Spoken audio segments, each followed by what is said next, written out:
आइए जानते हैं आज के प्रमुख अंतर्राष्ट्रीय खबरों को। पहले एक नजर हेडलाइंस पर। दिल्ली के बदले गुजरात, हरियाणा, गोवा में हिस्सेदारी, पंजाब में 50-50। क्या आपकी शर्तों में राजी होगी कांग्रेस? जब तक जिंदा हूं धर्मों में बंटवारा नहीं होने दूंगी, आपने मेरा आंदोलन देखा है, बरसी ममता बनर्जी। मालदीव विवाद पर पीएम मोदी के समर्थन में उतरे शरद पवार, कोई भी दूसरे देश का नेता पीएम के खिलाफ बोलेगा तो। यूपी में सपा को कंट्रोल में रखने के लिए मायावती कार्ड, इस तरह बैलेंस गेम खेल रही है कांग्रेस। सऊदी शेख समेत विदेशी मेहमानों को खिलाया जाएगा पनीर, लौंग लता और अवधी दाल। इजराइल की लेबनान में बड़ी एयर स्ट्राइक, हिजबुल्लाह के टॉप कमांडर को मार गिराया। पाकिस्तान के पूर्व पीएम को झटका, जीएचक्यू अटैक केस में अरेस्ट। क्रूड ऑयल की कीमतों में क्यों आई एक महीने की सबसे बड़ी कमी, क्या सस्ते होंगे पेट्रोल और डीजल? 12वीं फिल्म ने टॉप की इंडियन फिल्मों की रैंकिंग, ओपनहाइमर जैसी हॉलीवुड फिल्मों से भी ज्यादा है रेटिंग। और मोहम्मद शमी समेत 26 प्लेयर अर्जुन अवार्ड से सम्मानित, इन दो स्टार्स को मिला खेल रत्न। विपक्षी गठबंधन इंडिया ब्लॉक में सीट शेयरिंग पर फॉर्मूला निकालने की कवायद शुरू हो गई है। सोमवार को कांग्रेस और आम आदमी पार्टी के नेता एक साथ बैठे और दिल्ली पंजाब में सीट बंटवारे पर चर्चा की। इस दौरान दोनों ही पार्टियों ने अपने विधायक सांसदों की संख्या के मुताबिक हिस्सेदारी देने का प्रस्ताव रखा। इसी बीच आप ने गुजरात, हरियाणा और गोवा में भी दावेदारी कर दी और कांग्रेस से इन तीनों राज्यों में सीटें छोड़ने की मांग रखी। फिलहाल इस बातचीत में अभी कोई फॉर्मूला नहीं निकला है, लेकिन दूसरे दौर की बैठक करने पर सहमति जताई गई है। यानी दोनों दलों के नेता एक बार फिर बातचीत की टेबल पर बैठेंगे और पांचों राज्यों का फॉर्मूला फाइनल करेंगे। इस बैठक में कांग्रेस की नेशनल अलायंस कमेटी के प्रमुख मुकुल वासनिक, अशोक गहलोत समेत नेताओं के साथ साथ सीट बंटवारे कमेटी के सदस्य भी शामिल हुए। आपका प्रतिनिधित्व राज्यसभा सांसद संदीप पाठक और दिल्ली कैबिनेट मंत्री आतिशी और सौरभ भारद्वाज ने किया। हालांकि बैठक में मौजूद नेताओं ने मीडिया के साथ कोई विवरण साझा नहीं किया, लेकिन सूत्रों ने बताया कि आपने दिल्ली में कांग्रेस को 3 लोकसभा सीटें देने का प्रस्ताव दिया है। पश्चिम बंगाल की मुख्यमंत्री ममता बनर्जी ने राम मंदिर विवाद को लेकर बयान दिया। उन्होंने कहा, कल मुझसे राम मंदिर को लेकर पूछा गया। मैं उस उत्सव पर विश्वास रखती हूँ जो सभी को साथ लेकर चले, सबके बारे में बात करे। उन्होंने कहा, धर्म और आस्था का मसला निजी है, हम सामूहिकता पर विश्वास रखते हैं। जब तक जीवित रहूंगी मजहबी बंटवारा नहीं होने दूंगी। ममता ने आगे कहा, दूसरे समुदाय के लोगों की अवहेलना करना सही नहीं है।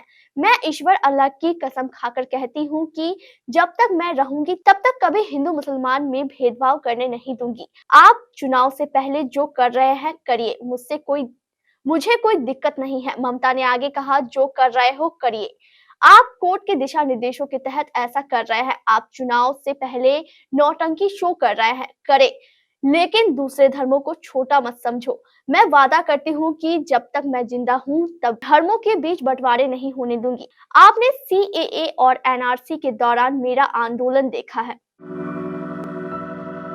भारत और मालदीव के बीच प्रधानमंत्री नरेंद्र मोदी और देश के खिलाफ अपमानजनक बयानों से पैदा हुआ विवाद गहराता जा रहा है। इसी बीच एनसीपी चीफ शरद पवार ने प्रधानमंत्री नरेंद्र मोदी का समर्थन किया है। न्यूज एजेंसियों के मुताबिक उन्होंने कहा कि वो हमारे देश के पीएम है। किसी दूसरे देश का कोई भी शख्स प्रधानमंत्री के खिलाफ ऐसी टिप्पणी करता है तो हम उसे स्वीकार नहीं करेंगे। शरद पवार ने मंगलवार यानी आज 9 जनवरी को कहा कि हमें प्रधानमंत्री पद का सम्मान करना चाहिए। उन्होंने आगे कहा कि हम प्रधानमंत्री के खिलाफ अपने देश के बाहर किसी की भी बात को स्वीकार नहीं करेंगे। प्रधानमंत्री मोदी के खिलाफ आपत्तिजनक टिप्पणी के मामले में इजराइल से लेकर बांग्लादेश तक के देशों ने भारत का समर्थन किया है।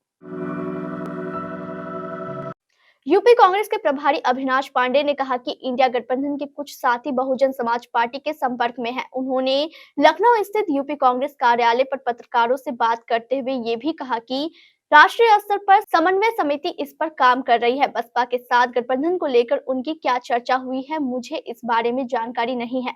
अविनाश पांडे का ये बयान ऐसे समय में आया जब समाजवादी पार्टी के प्रमुख अखिलेश यादव खुलकर इंडिया गठबंधन में बसपा की एंट्री का विरोध कर रहे हैं। अखिलेश यादव ने दिल्ली में हुई बैठक में बसपा के साथ गठबंधन को लेकर बातचीत का मुद्दा उठाते हुए स्टैंड क्लियर कर लिया है। उन्होंने यहां तक कह दिया है कि इंडिया गठबंधन में बसपा की एंट्री हुई तो फिर सपा को भी अपना स्टैंड क्लियर करना पड़ेगा। अखिलेश ने इंडिया गठबंधन में बसपा की एंट्री की स्थिति में सपा के एग्जिट तक की बात कह दी थी।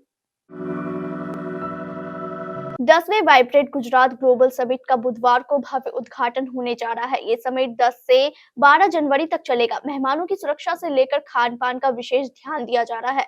गुजराती कल्चर से भी मेहमानों को रूबरू कराए जाने की तैयारी है। समिट में आए मेहमानों के लिए पूरी तरह शाकाहारी भोजन की व्यवस्था की गई है। कार्यक्रम में कोई भी मांसाहारी व्यंजन नहीं परोसा जाएगा। बता दें कि मेगा इवेंट की theme gateway to the future है। इस समिट में 34 भागीदार देश और 16 भागीदार संगठन हिस्सा ले रहे हैं। इसके अलावा 136 देशों के राजनयिक, कारोबारी और मंत्री भी शामिल होंगे। समिट में माइक्रोसॉफ्ट, नेस्टैक, गूगल, सुजुकी जैसी कई बड़ी कंपनियों के सीईओ शामिल होंगे। गौतम अडानी, मुकेश अंबानी और नटराज चंद्रशेखरन जैसे भारतीय उद्योगपति भी इसमें हिस्सा लेंगे।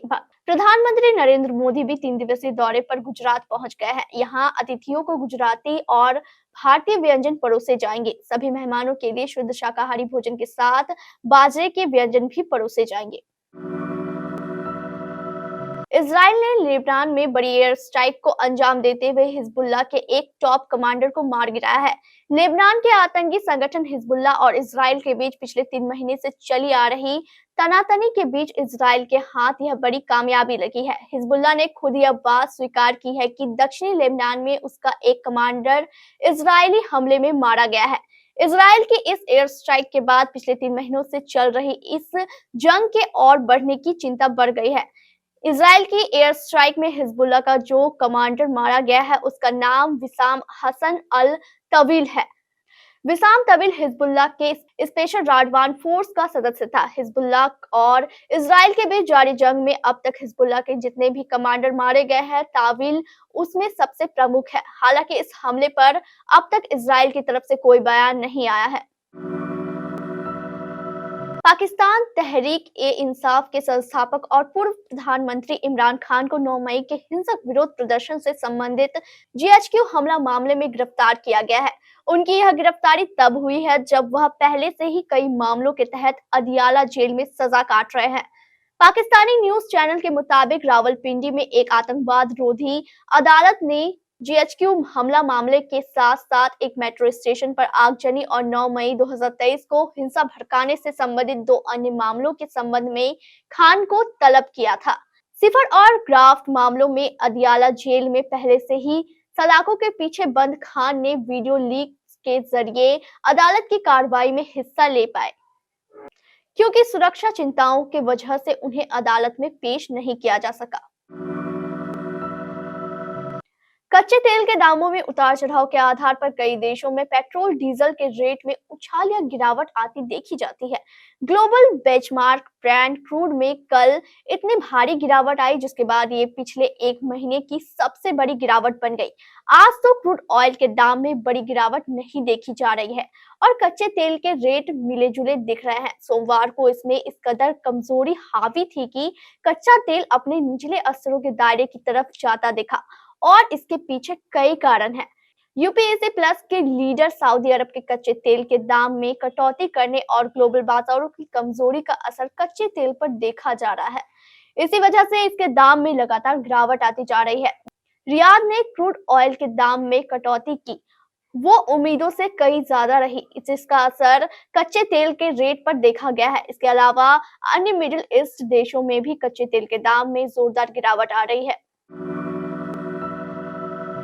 परिंदा और 1942 अ लव स्टोरी जैसी कमाल की फिल्में बना चुके डायरेक्टर विधु विनोद चोपड़ा की फिल्म 12वें फेल लगातार जनता का दिल जीत रही है। विक्रांत मेसी और मेधा शंकर स्टारर इस फिल्म को जनता खूब पसंद कर रही है। रियल लाइफ पर बेस्ड यह फिल्म 27 अक्टूबर को थिएटर्स में रिलीज हुई थी।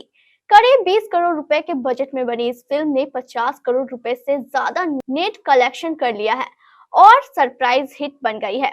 मगर 2 महीने से ज्यादा समय बाद भी इस फिल्म का जादू जनता के सर चढ़कर बोल रहा है। अब बारहवीं फेल ने एक नया कमाल किया है। विक्रांत मेसी की फिल्म IMDb पर इंडियन फिल्मों की रेटिंग में टॉप पोजीशन पर काबिज हो गई है। 10 में से 9.2 रेटिंग वाली बारहवीं फेल 250 भारतीय फिल्मों में सबसे ऊपर है। भारत के सर्वश्रेष्ठ प्रदर्शन करने वाले खिलाड़ियों को मंगलवार को भव्य समारोह में राष्ट्रपति द्रौपदी मुर्मू ने राष्ट्रीय खेल पुरस्कारों से सम्मानित किया, जहां क्रिकेटर मोहम्मद शमी राष्ट्रपति भवन में तालियों की गड़गड़ाहट के बीच पहुंचे। इसमें सबसे बड़ा सम्मान खेल रत्न अवार्ड बैडमिंटन की स्टार जोड़ी चिराग शेट्टी और सात्विक साईराज रंकी रेड्डी को मिला है, जबकि स्टार क्रिकेटर मोहम्मद शमी को अर्जुन अवार्ड से सम्मानित किया गया। इस बार मोहम्मद शमी समेत 26 एथलीट्स को अर्जुन अवार्ड से सम्मानित किया गया। बैडमिंटन खिलाड़ियों के चिराग शेट्टी और सात्विक साईराज रंकी रेड्डी को 2023 में शानदार प्रदर्शन के लिए प्रतिष्ठित मेजर ध्यानचंद खेल रत्न पुरस्कार के लिए चुना गया था। उन्होंने 2023 में एशियाई खेलों में अपना और बैडमिंटन में देश का पहला स्वर्ण पदक जीता। इसके अलावा एशियाई चैंपियनशिप और इंडोनेशिया ओपन सुपर 1000 का खिताब भी जीता। यह पुरुष जोड़ी वर्तमान में मलेशिया ओपन सुपर 1000 में खेल रही है और इसीलिए समारोह में शामिल नहीं हुई। हॉकी के महान खिलाड़ी मेजर ध्यानचंद की जयंती के उपलक्ष्य में आमतौर पर 29 अगस्त को होने वाले खेल पुरस्कार समारोह को पिछले साल 23 सितंबर से 8 अक्टूबर तक हुए हांगचाओ एशियाई खेलों के कारण स्थगित कर दिया गया था।